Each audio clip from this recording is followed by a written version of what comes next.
I'm fearless. I'm brave. I'm brave. I'm awesome. So awesome. You said. I'm fearless. I'm fearless. I'm brave. I'm brave. I'm awesome. So awesome. Push play, you gotta get into motion. What are you waiting for? Let's go. Opportunities rising, this what you're waiting for. Ole. This world's awaiting your presence. What are you waiting for? Let's go. Every dawn's a new day, leave your feet set the floor. Ready, Are you ready? Are you ready, ready? Are you ready? Are you ready? Are you ready, ready? Ole. See what the brave one do. See what the brave one do. I ain't afraid to move. See what the brave one do. See what the brave one do. I ain't afraid to move. See what the brave one do. I ain't afraid to Hello, WRD listeners. This is Dr. Donnie Patterson. I'm a local family physician, and since I'm one, that means it's the second Tuesday of the month. And as always, I'm excited to be here, and as usual, I feel like I've brought the best and the brightest that we have. And today we are talking about clean water. What does it mean to have clean water? Is our city drinking water clean? Have you ever thought about these things? Is it safe? Because, you know, we've talked about Flint, Michigan is synonymous with contaminated water. And that fiasco began about 2014, probably even before that. But we found out about it in 2014. I can't believe it was just 5-6 years ago. But the drinking water got changed from Lake Huron to a less costly source of water, which was the Flint River. And so there are things that we can learn from Flint, Michigan. And so we want to talk about clean water. We take it for granted. We all go, we turn on our faucets, or we get in the shower, we turn on the water, and we don't think about where it comes from. We don't think about how precious it is. And I do think we take it for granted. So I wanted to highlight clean water, where we get it from, learn some more about it, and like I always say, we all can learn. So I'm going to introduce my guest today. We have Laura Copeland. Thank you so much for coming. She is the Public Information Officer for the Philadelphia Water Department. And she brought with her Dennis O'Connor, who is the lab manager for the Philadelphia Water Department. And we also have Maurice Sampson, who is with the Clean Water Project. And I'm going to have them tell us a little bit more about them. So thank you, Laura. Can you tell us a little bit about what you do for the city? Sure. My name is Laura Copeland. I'm a Public Information Officer for the Philadelphia Water Department. A couple of the things that I do is serve as a spokesperson for the department.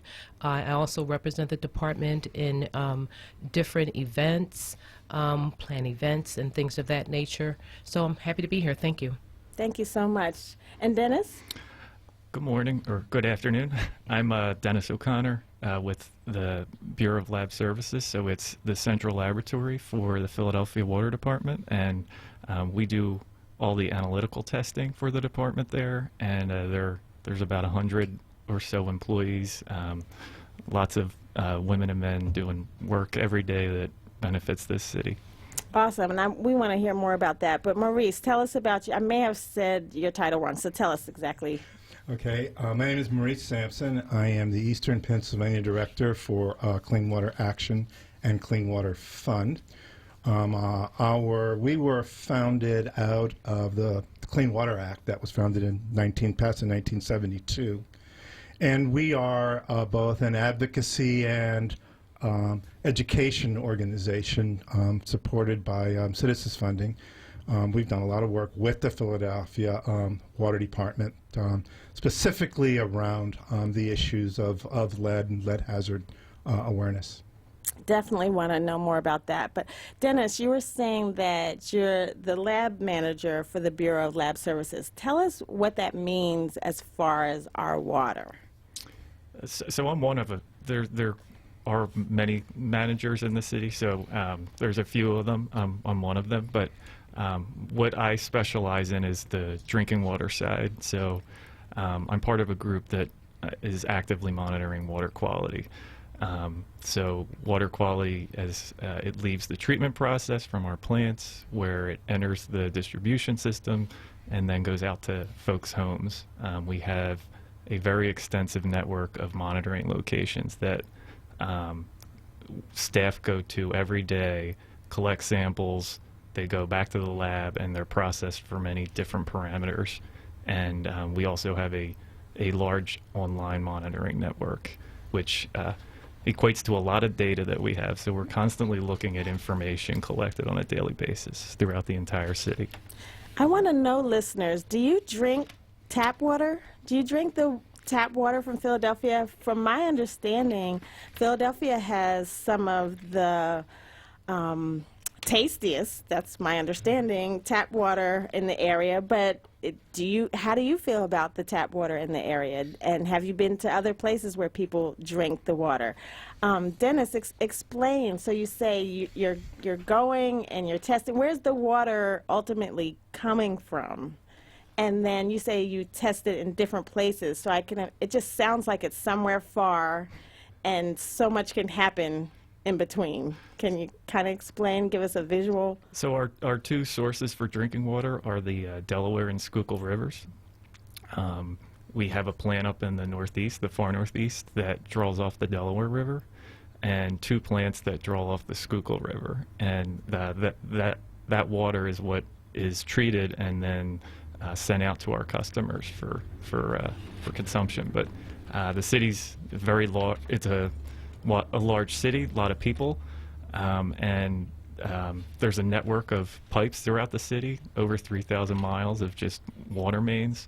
So it travels from the treatment plants via water main to our customers' homes. And as mentioned earlier, there's sites throughout the city that we go to every day and collect like what we call is a grab sample, and do an analysis every day on various locations, and in addition to our online monitoring.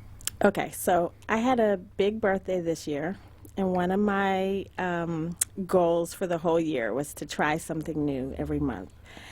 And for the month of October, I raced with an amazing group of women, and we did dragon boat racing.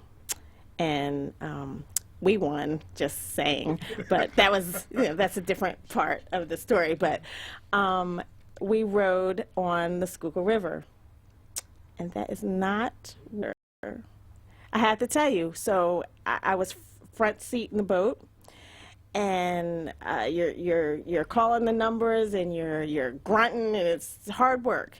I got a lot of Schuylkill water in my mouth, and I wasn't really happy about that, and I was afraid that later I was gonna, really pay for it. The experience was awesome, but I don't want to drink that water. So please explain how that water gets clean enough to drink, because I spent a lot of time on that water, and I'm sure there's some people that have questions. Come on, WRD listeners, I know you have questions. So explain this to us. So can you? We send out this consumer confidence report every year, and it's very detailed on how we treat the water, and we always encourage our customers to review this. But the way the treatment plants are set up, they draw water off the river, and it goes through various stages of treatment before it's okay to send out. We determine there's active monitoring there. They're constantly filtering.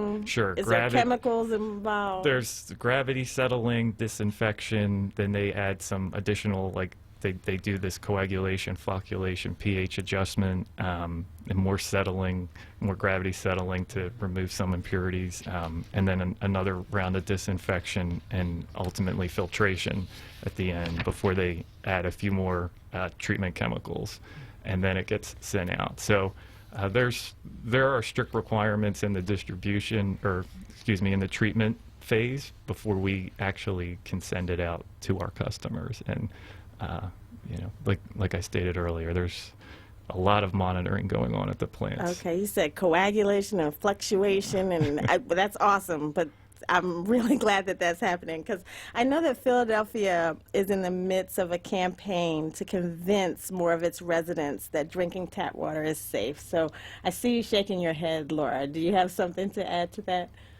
Yes, it's called our Drink Philly Tap initiative, and it really came about because of an annual survey that we do, and we found that a lot of folks, it's up to about like 40%, are drinking bottled water at home. And we've launched this initiative with some of our partners at the University of Pennsylvania to really get to the reasons why. And in addition to that partnership, we've put together what's called a water bar. And what we do is, throughout the summer, every week during the summer in the City Hall courtyard, we would set up this bar, much like when people would go to a bar to have drinks, and just really engage people and talk to them and try to educate them about tap water and how Philadelphia does have some of the best tap water around. So that we wanted to start a conversation. It's not meant to be like to have it at an event or anything, but it's really meant to educate and to let people know that their drinking water in Philadelphia is clean and safe to drink.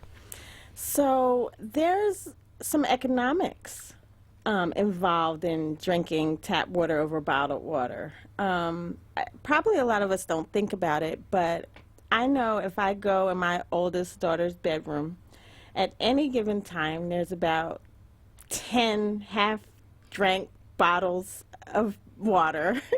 And so just not even to think about the plastic involved, but just that we keep buying all these bottled waters. And I don't know if it's to my defense or not, but, you know, I have athletes, so it's just sometimes easy just to kind of take the bottle with you than to spend, you know, $2-3 on a bottle once you get there.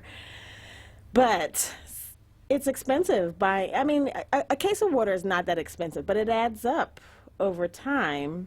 And if you just had a refillable bottle, there's some economics to it. So my understanding is that people of color, African Americans, and Hispanic people are more likely to drink tap water for, you know, whatever reasons that they have, and more than Caucasian people, and that there's a huge economics involved in it. And so my understanding is that a gallon of bottled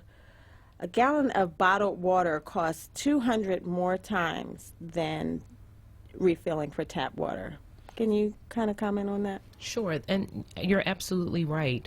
What we found based on this survey is that the folks that are least likely able to afford it are spending money on bottled water, and when there is clean, safe water that they could be getting at home.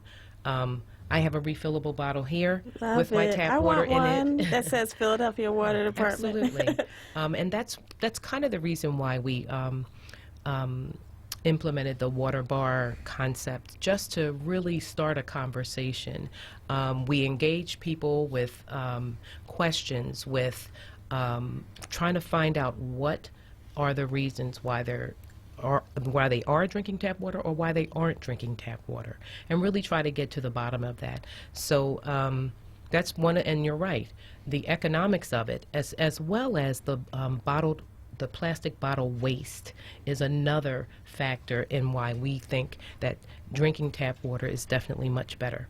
Well, what have you found to be the cause that people say that they're not drinking the tap water? What are some of the reasons? What we found, they run the gamut.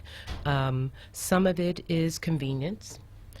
Some of it is it's a tradition in their family. Their mom drank bottled water, or their dad drank bottled water, so they're doing it as well. So we're just trying to bust those myths and let them know that their tap water is clean and safe to drink, and it's readily affordable.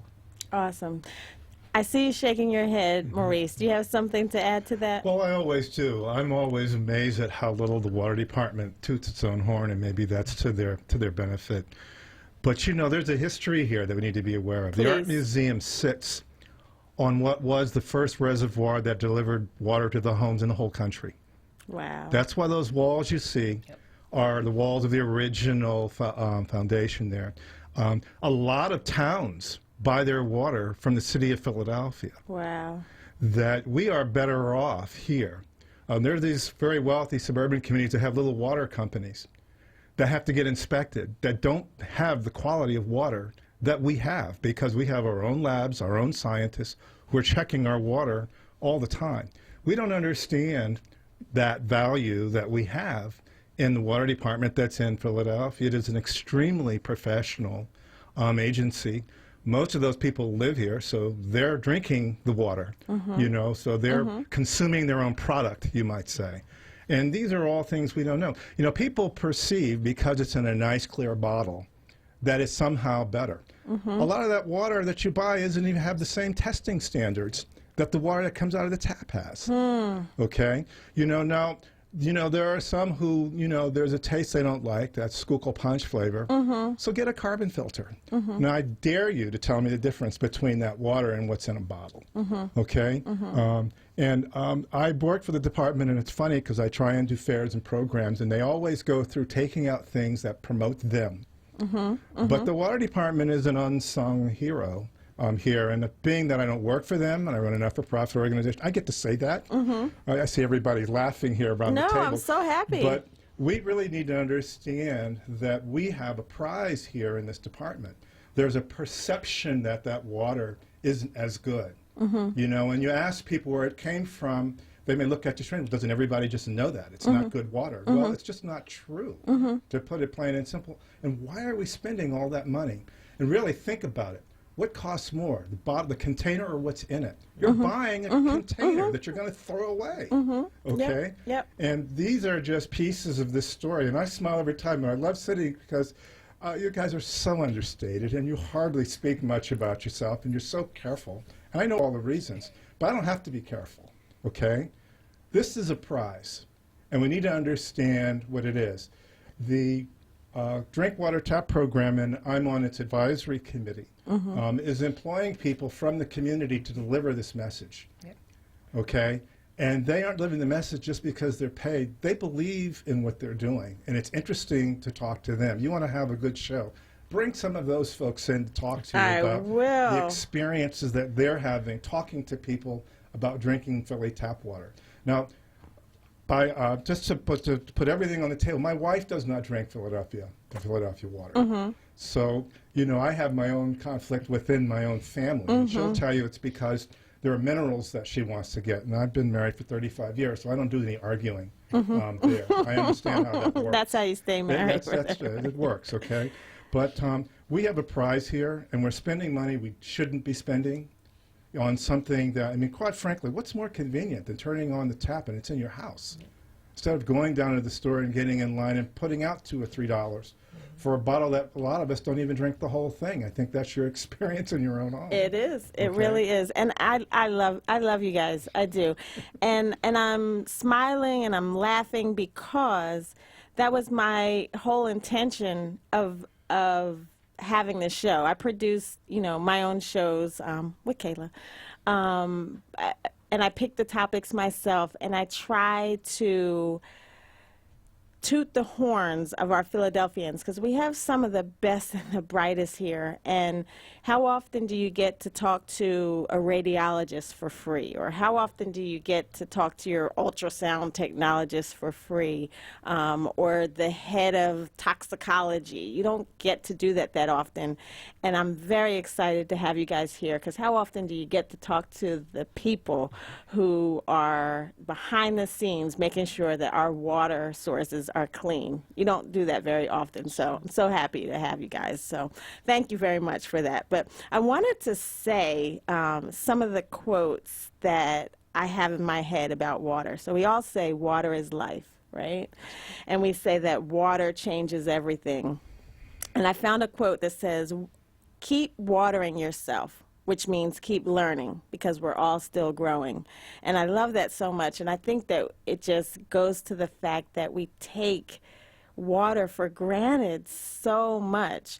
And I want to talk a little bit about having all this plastic and having, one source of water, a container that we can refill and reuse, and how it saves so much. I mean, do you do that for yourself, Maurice? Do you have one or two water containers, or how do you make that Well, I work? have one that's by my bed. Mm-hmm. I have one that's on my desk in my office. Mm-hmm. I carry one on my bag when I travel. Mm-hmm. It's so easy to forget it that I find if I just leave one wherever I'm going to go, there's always water. It's that's so easy available. to do. Yeah, and it's about being conscious of it. These are things, as you said earlier in the show, we sort of take it for granted. So we don't think of, gee, you really want to have that all the time. We don't drink enough water. I mean, one of the healthiest things that you can do is to make sure that you drink enough water, because your body cycles out toxins based on the water you drink. And I know from listening to this radio station that health is a big issue for people. And just drinking water, a lot of water, I think it's 8-ounce glasses a day. Correct. I think it's what you want to do. And think about, that's a lot of water. If you ever actually sit down and do that. Yep. But that's part of just basic health. There's also another line that I want to give you to add to those you've read. All the water in the world that there ever has been to drink has been here since the beginning of time. And we are making it dirtier all the time. So that water has never changed, but the volume of clean water is dropping because of our abuse of it. And I think that's a real important message that people need to understand. Also that our water comes from upland sources, that river, and we live on one of the cleanest watersheds in the whole country. And the rollback of the Clean Water Act that is happening out in Washington now is a direct threat to us, because of those rules, our water is actually cleaner than it's ever been. There was a time when they said you could smell the Delaware River flying over it. There are now fish that have come back up the river that haven't been here for years, because the river is cleaner than it's ever been. So we need to pay attention to that. And in addition to understanding that our water is clean, we need to listen and be aware that there are forces that are trying to turn that clock back, and that is not good for us. So we are up on a break. I have so much more to ask. We have so much more to say. We want to know what's going on in our government. We want to know how we can help our city to keep our water sources clean. I have many more questions. Please stay tuned. We have a caller on the line. Nick, hang on for us. We'll talk to you in 90 seconds. Get your money straight. Get my money right. With Solomon Jones and Akbar Hassan. Fridays on Wake Up with Word. 7 a.m. till 10 a.m. Hosted by Solomon Jones. Exclusively on Word Radio. 96.1 FM and 900 AM WURD. Streaming live on wordradio.com and on the Word Radio app. Word Radio, 96.1 FM and 900 AM WURD. My mother was always very active and independent, and she was familiar with her neighborhood. But one day, she stopped at the stop sign for much longer than usual. She wasn't even really sure where she was at. It's important for you to talk to someone about it. I felt so much better after my son told me, Mom, we'll figure it out. When something feels different, it could be Alzheimer's. Now is the time to talk. Visit alz.org/Our Stories to learn more. A message from the Alzheimer's Association and the Ad Council. You're listening to Word Radio, 96.1 FM and 900 AM WURD. Independent Black Media. And we're back. This is Dr. Donnie, and we are talking about water. We are talking about clean water and how it comes from our Philadelphia Water Department, and we're learning that our Philadelphia water is some of the cleanest in the nation. And I wanted to mention that on my way here, I saw one of the Philadelphia Water Department trucks, and it was one of the workers driving around. What exactly can we expect from the water department? What happens if we have a leak? Is that something that we just call a plumber for? Do we call a department? And Dennis, you had mentioned if someone has a complaint. What kind of complaints can we, bring to you? So regarding complaints, we have over 1.5 million customers in our city. So wow. we, if there's something wrong with the tap water and you have an issue, we'd love to hear about it. Something wrong like what? Like it looks brown, sure, or if it smells funny, smells or funny. If you don't have any water, any information. We kind of think of our customers as almost like sensors in our system to let us know if there's a problem, so that we can work with them and solve the problem. If it's a water quality issue, the lab staff can be involved in resolving that problem. It would first kind of go through a call center to help diagnose what the nature of the complaint might be, so they can redirect it to someone that might be better able to answer it if it doesn't get solved over the phone initially. And you had mentioned like someone actually goes out and tests the water throughout our city. Would someone come to your house and test the water? So we have customer field service representatives that could collect a sample pretty quickly, as well as laboratory staff if there's additional follow-up needed, or other requests from the customer. So we work with them. Laura, you're shaking your head. You had something to add to that? Yes. So our customer contact center, what would happen is a customer would call them at 215-685-6300, and then we have customer service staff that would route it accordingly. They would ask a series of questions to try to get to the bottom of the issue, whether it's a leak on their pipe or a leak that they find in the street. If that could be from their pipe, or it could be from a water main, a leaking hydrant. A sinkhole in the street, if there is a water quality concern, the first line of defense is our contact center. So we recommend that folks give a call, so that way there is a record in our system, and then we can follow up accordingly. Love it, love it. I'm sorry, Nick. We have Nick on line 1. Thank you so much for holding. I apologize for having you hold so long. I just had a quick question. I'm in Southwest Philly with my mom, and during the weekdays, when you turn the water, it comes out gray. You gotta let it run for like 15, 20 minutes for it to clear out the grayness. But on the weekends, you don't have that problem.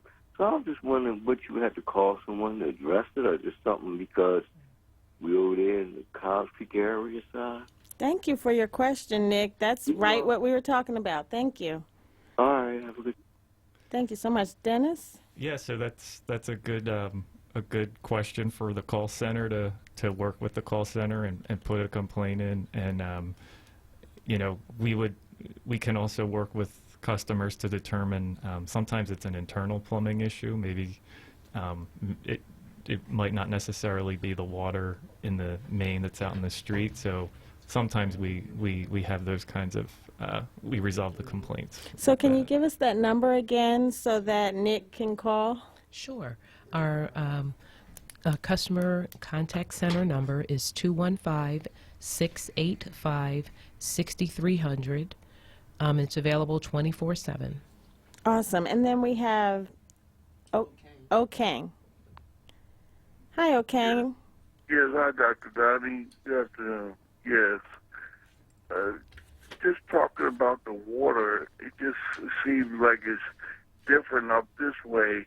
See, I'm up in the Northeast, and, certain areas, like, we receive some type of, it's a little fine discharge.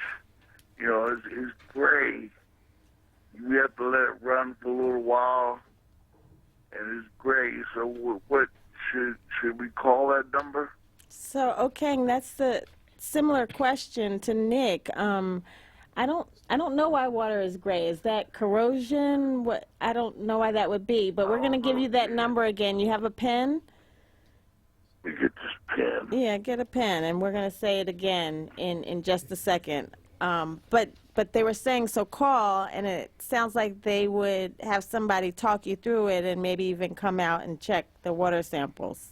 Right. Okay. 215 685 685 6300. 6300. And then we have, how do I say this? Ra. So, Dennis, you have something to say while we wait? Yes. So sometimes when the temperature of the water changes, and we notice it definitely when it gets cold, it goes from colder to warmer. We get complaints of air in the water, and sometimes that can sometimes appear as like a discoloration in the water.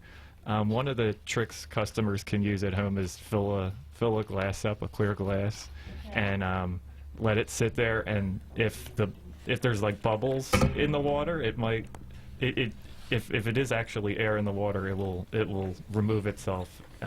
You'll see it rise up through the glass, and that tends to happen when we have in the wintertime or colder water temperature season. So when it's cold out, it goes into your house, your plumbing in your house warms it up, so there's more air in the colder water, and we tend to get those complaints at that time. Wait a second now. So I'm a scientist, and water is made of H2O, Sure. and you don't want air in, you don't want oxygen. And explain that again. I'm sorry. So colder water may have more air in it. Okay. And as it goes through it's out in the water main in the street. Okay. As it goes into your house, it's warmer in there. I so see. that change there, that temperature change, can lead to more air in the water, and that trick of with a cup seeing it if it dissipates. Right. That's something we use with our call center. Got it. Most faucets these days have aerators on them. Okay. When you turn on the water with an aerator, it looks white. Mm-hmm. You want to see what it looks like when it's clear, screw it off. And then you're going to see it crystal clear. But once you add those little bubbles, it turns color. Just about every new faucet, just go to your kitchen, turn it on, and tell me that stream coming out doesn't look white to you. So a whole lot of times, that's what he's saying, it's the little bitty air bubbles that are in there. And that little test he showed you is perfect. If it's great, put it in a glass and just watch it. If it disappears, you just figured it out yourself. Got it. Okay. Yeah. So we have Rakasa. Tell me how to say your name. I'm sorry. Rakesa. Rakesa. Yes. I like it. Okay. Welcome. Good morning. I've become recently aware of some health benefits of water associated with the acidity and alkalinity of it.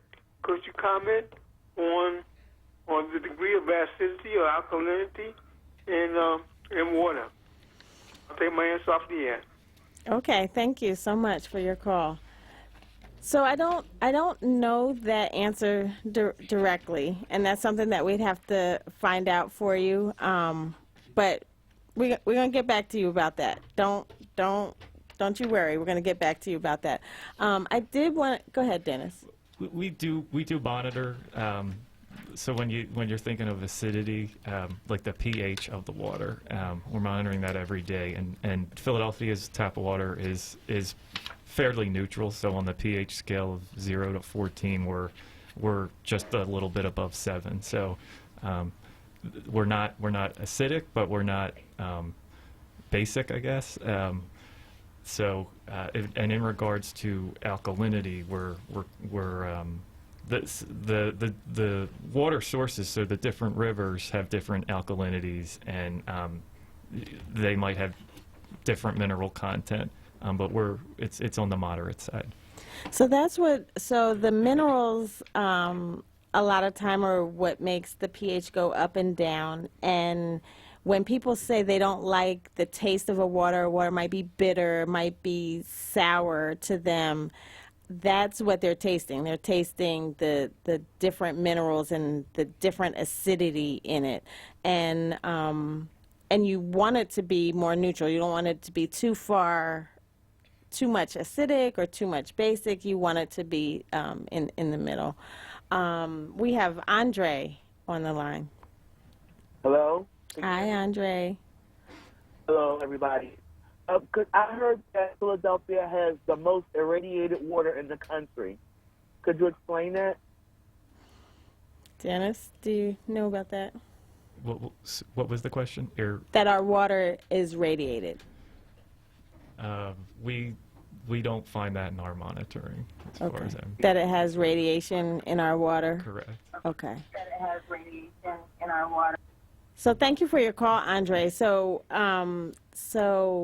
Dennis monitors our water every day, and he sends out his crew every day. And to his knowledge, there's no radiation in the water. Please call back if we didn't fully answer your question, but I hope that answers your question. We have ES online. We have EJ online. We have EJ online. Yes, hey, great program. Thank you for all the information you guys are giving. Hello? Thank you so much. Thank you so much. Yeah, let me ask you a question about lead. How often is lead in the water tested? Perfect. That's a perfect segue because we definitely wanted to talk about lead. So we have Maurice who is smiling and Dennis who is smiling. Please join in. Well, not to steal their thunder, but the first thing I can tell you is there's no lead in the water that comes out of the Philadelphia Water Department. The lead that gets there doesn't happen until after it leaves the main line and comes into your house.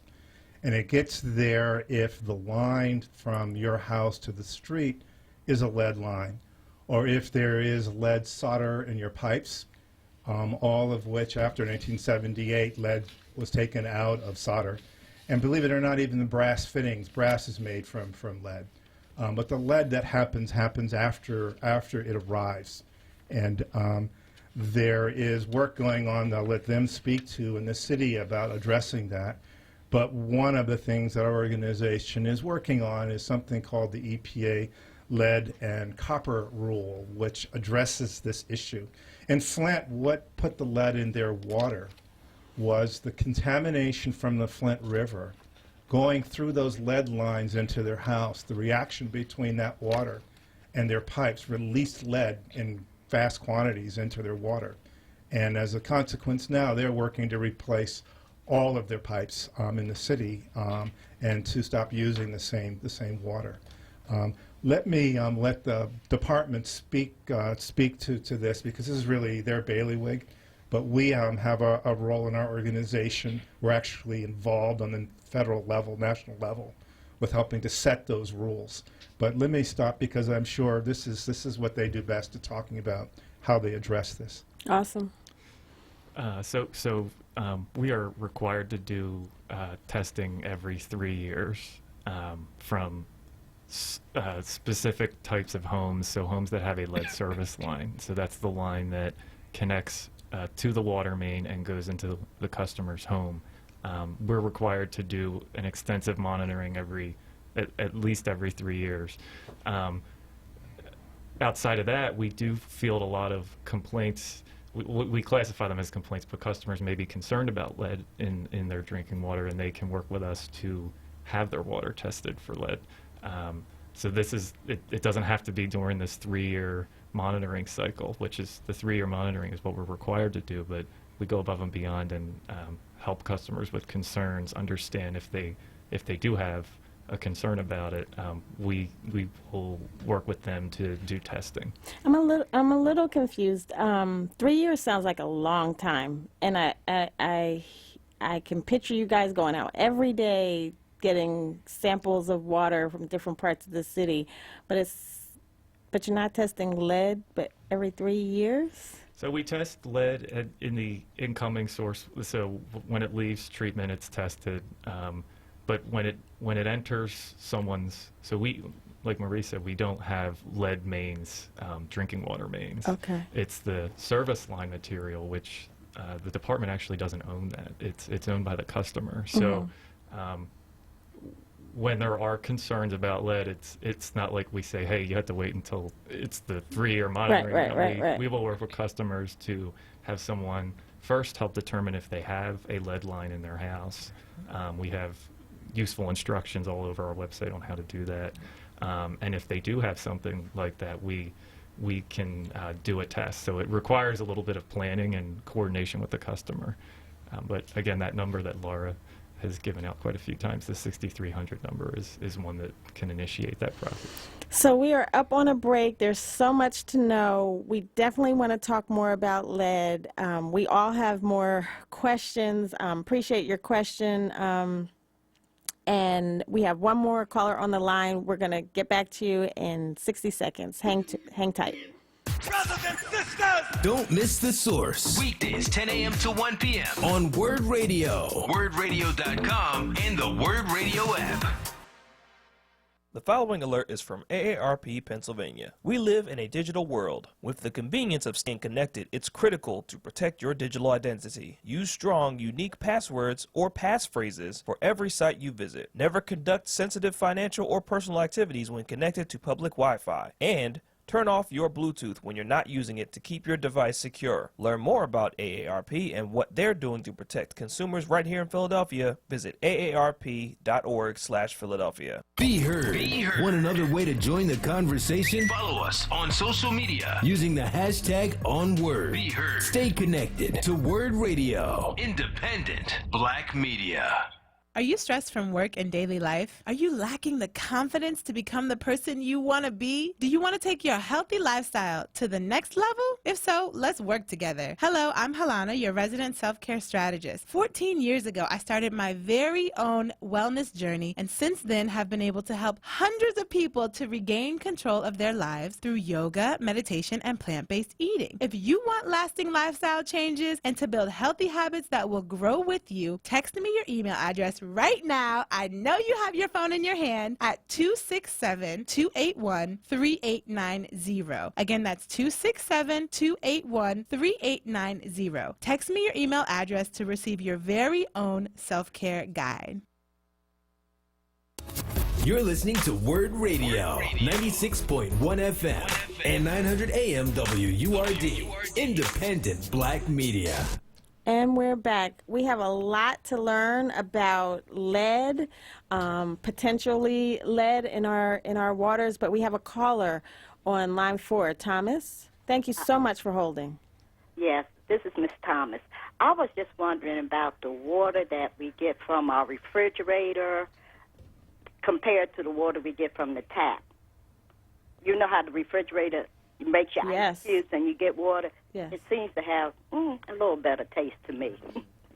It may have some additional filters to it, but it's still tap water.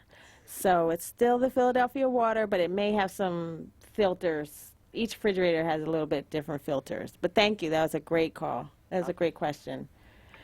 So, Ms. Copeland, you wanted to tell us a little bit, give us some tips about lead, or tell us a little bit more about lead. I wanted to talk about some of the things that the Philadelphia Water Department has introduced to mitigate lead service lines. One of the things that we do when we're planning capital work on a block, meaning we're replacing a water main, we will check the service lines on those blocks. And if any of them are made of lead, we will replace those service lines from the connection to the water main to their meter for free, again, as long as we're doing capital work on that block. So that's one of the ways that we're trying to mitigate lead service lines. We also have a help loan where folks that discover that they have a lead service line, we offer a 5-year zero-interest loan to replace it. We also have, we try to provide education as well. Our public education manager will go out to registered community organization and provide, community organizations and provide a presentation. It's about 30 minutes, and it's meant to provide education about, one, if you do have a lead service line, how you can, and you don't want to replace it, how you can manage having a lead service line. And that really involves daily flushing of that pipe, and that just means running the water before you use it, just to ensure that you're getting clean, fresh water from the main. Always use cold. You cleaning your aerators. We have a lot of information on our website for those that may have service lines and want to replace them, or just to manage their lead service lines if they have them. So I see you have a very well-structured brochure. How do people, if they want to know about how to manage lead or want to read more about the tips you're talking about, how do they get one of those brochures? Well, they can call our contact center. We can certainly mail it out to them. But this information is all on our website, and our web address is www.phila.gov and /water/lead. And they can find all of this information on our website. And if you just go to Philadelphia Water Department, it'll eventually get you to you click a couple of times, it'll get you to the links that she talked about. But Maurice, you had some very important insight to lead as well. Can you comment? Yeah, just 3 quick points. One, our organization, Clean Water Act Fund, actually comes out and does a presentation too that looks at all the places that lead comes from in the city, because it comes from multiple sources. And we do a 20-minute program that we come out and do. The water department actually helped us to put that larger program together. It's a point I wanted to make. The other is that in water testing, if you're concerned about lead, what you want to do is find out if you have a lead line. Now, the department has some great information that's real simple. All you need is a key and a magnet and know where your water meter is. If there's no lead line coming into your house, you're not going to have lead in your water. Okay. So it's not testing. Okay. The problem with testing is that if you have a lead line, but that day nothing is loose, your test is going to come out fine, and you still have a lead line. So do not, let me say it again, do not depend on a test. Find out if you've got a lead line. Okay. And then you know if you're good or not. Okay. Now, I'd give this information out, and people still ask me about a test. The water department will come out and do that for you. But it's really, if there is no lead, you're not going to have lead in your water. So what are they looking for? Tell them what a lead line looks like. Well, what happens if you scratch it with a key? If it's silver and you check it with a magnet, if the magnet doesn't stick, that's lead. If it's silver and it sticks, it's steel. If it's red, then it's copper. Okay? It's real simple. The directions are all on the website as to how to do that. And if the water department comes out, they will tell you, you know, when they do the test. Right. But that is the key, and people need to. The other thing I want to point out, people sometimes say, I don't have a computer, I can't get online. Go to your public library. They have put computers in all the libraries. The librarians will help you get to that. And you can get that information that way. So there's no reason why anybody can't get this information. It's simple, and you really do not want to be exposed to lead at any age. And knowing that it's there gives you a sense of security. So do this. Love Check it. it out. Love it. You had something to say, Laura? So one thing that I wanted to make sure that we mentioned were the programs that you're doing throughout the city. Can you briefly just talk about some of the programs? I know you were working really hard on one for this past weekend. Well, this past weekend we held a utility fair in West Philadelphia. We partnered with Councilmember Janie Blackwell just to focus on bringing utility assistance to the neighborhood. We try to do that at least 4 times a year in November, and then again in March before the moratorium ends. One of the other things that we've just introduced is paperless billing. That was one of the initiatives that we found from our survey that our customers wanted us to implement. So now folks can sign up for paperless billing, which means they don't have to get a paper bill, and they can manage their payments online. Another initiative that's coming up at the beginning of the year, at the beginning of 2020, is we're upgrading our meter technology. And that's a really great initiative, we find, because it gives folks the ability to monitor their water usage on an hourly basis. And in being able to do that, they will be able to see if they have leaks, attend to them before they get to be higher bills. And then another important fact that's coming out of this upgraded technology initiatives is that we're going to be in all of the homes in the city of Philadelphia replacing the meters. And a side note to that is we'll be able to see if they have a lead service line. Interesting. And then we'll be Awesome. able to work with those customers to try to help them get the education and seeing if they want to get it replaced through our helpline or our help loan, or just providing them with materials so that they're better educated about it. Right. So we have less than 10 minutes left, and I wanted to make sure that we talked about things that we can do to help keep our water sources. I know as a physician, I have people that have tons of old medicines, and they just pour them down the sink. And, I have to, encourage them not to do that. And some people have, other trash articles that they dispose of.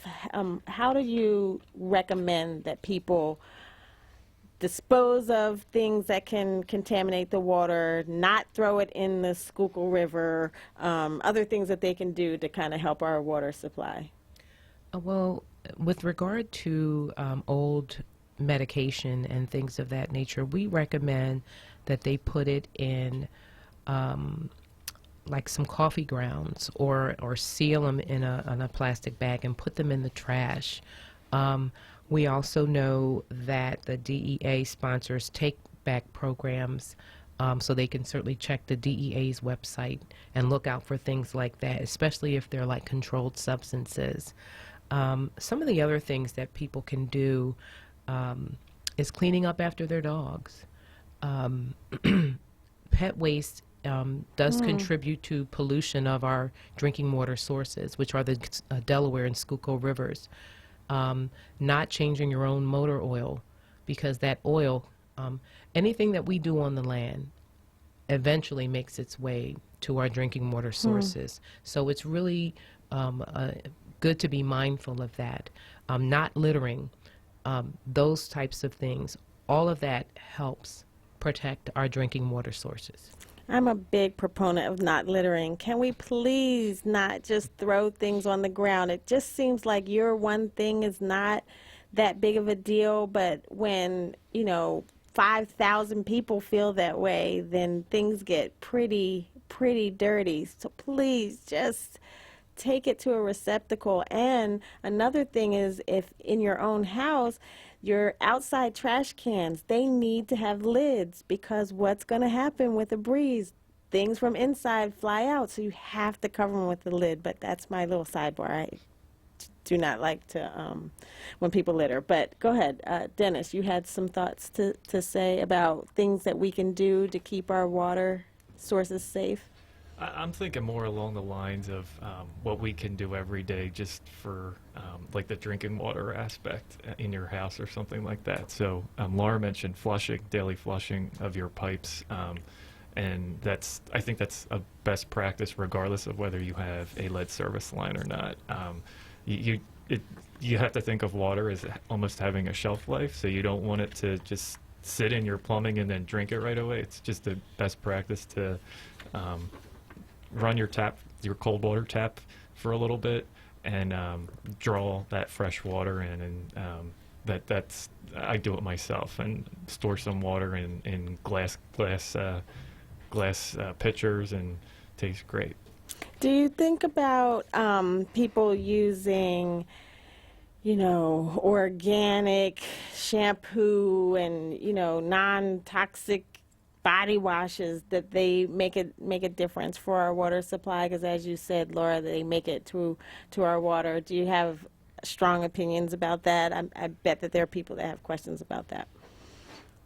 I don't know where the research is on all that. I know there's been discussions on like what not to put down the drain and those kinds of things. Sure. And I think body washes have been in the news before. Sure.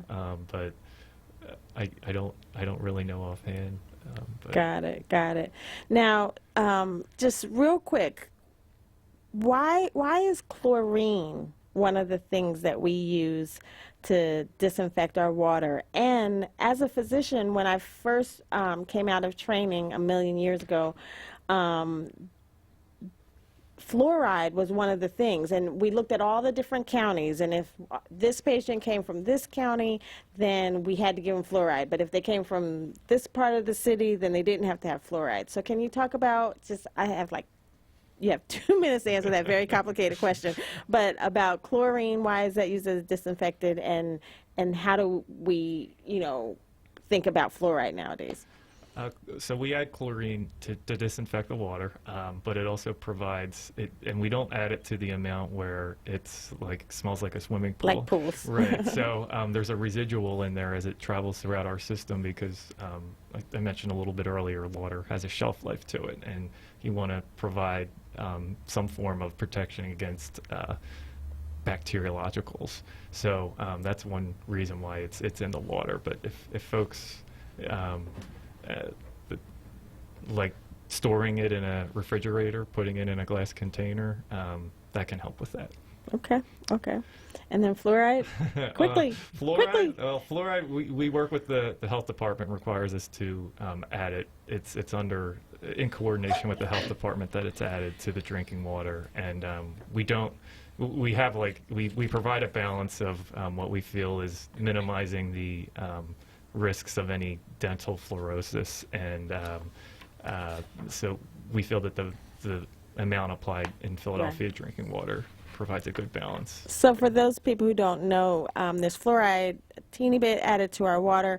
Without it, people were getting, and children were getting major tooth decay.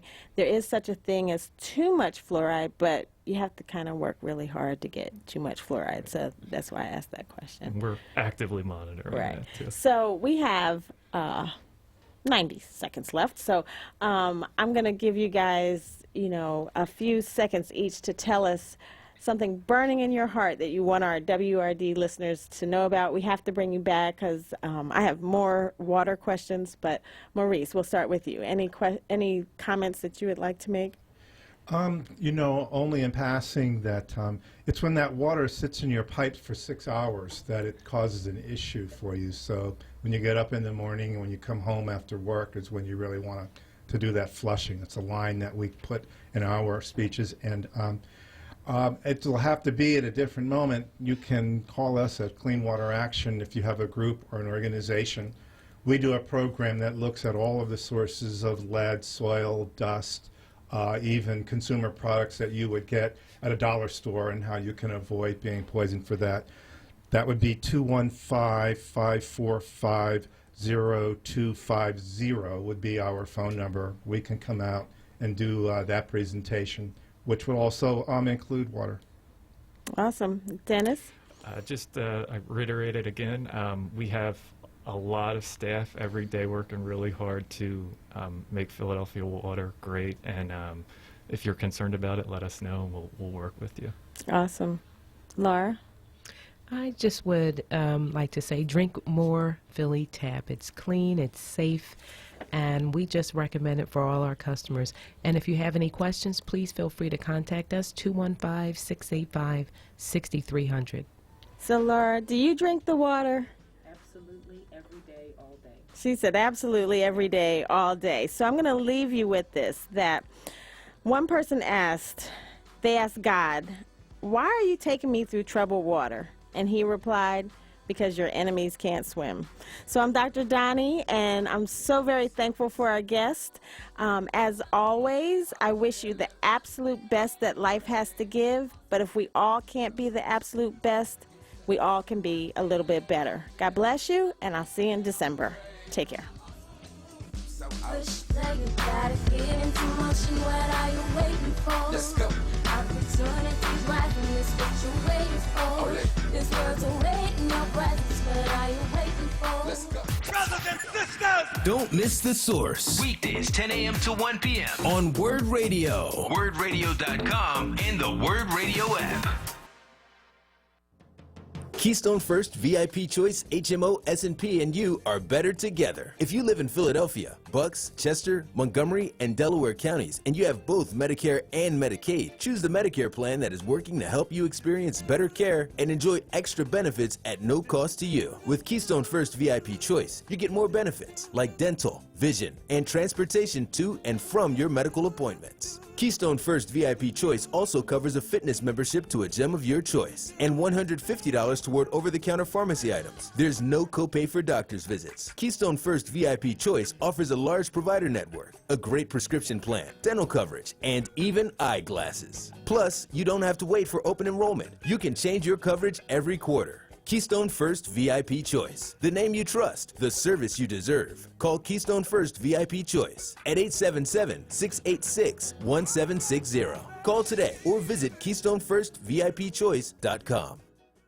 Lifting every voice Till earth and heaven ring. This is Word Radio. 96.1 FM and 900 AM WURD Philadelphia. Black Talk Media.